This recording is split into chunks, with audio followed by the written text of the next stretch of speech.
This channel do not condone piracy of any kind. Asking for, providing or discussing illegal download links is not allowed.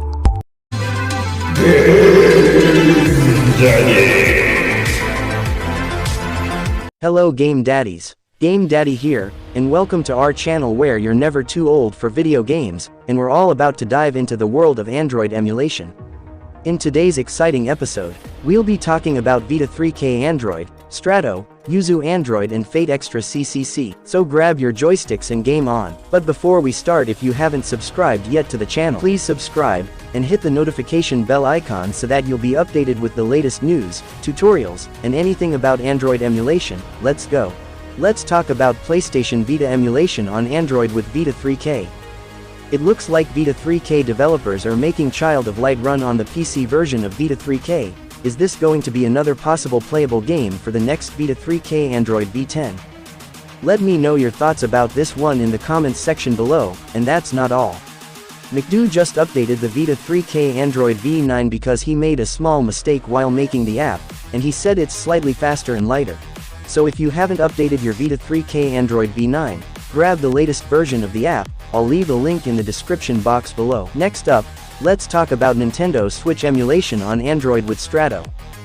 Good news for Strato fans and Mali users. Zoe of Strato just posted a news about Strato's release and Mali compatibility improvements. Strato release dates. Speaking of Strato's release, we've announced that we are on track to release sometime later this month. This means, before December 31st this year, you will all be able to use the app and try it out for yourself. Strato Mali device GPU users, I hear and read you in your many requests. Before release L should have a Mali showcase video for Strato available to view and get an idea of our improvements to better bring Mali and Adreno closer together in terms of graphical compatibility and overall performance.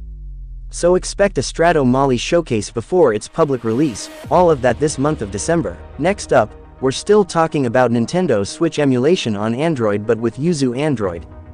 Yuzu Android 1.5.8. The GitHub version just got a huge update. In this update they added a per game settings by long pressing your desired game icon. You can now set a GPU driver for each game. They added toggle to enable or disable a game update, DLCs, cheats or mods.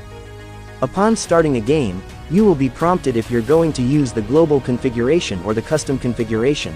They also included a delete save data option, in case you want to start over a new save file of a specific game which doesn't have a delete save option in-game like Pokemon Sword. This option will be handy. So if you want to check this out, just open your browser, type in Yuzu Android GitHub.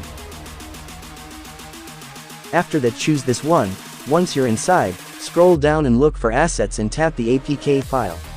Lastly, let's talk about PlayStation Portable emulation on Android with PPSSPP. Good news PSP and Fate fans. VITA3K CCC gets an English translation, thanks to CCC Translation Team for making this English patch possible.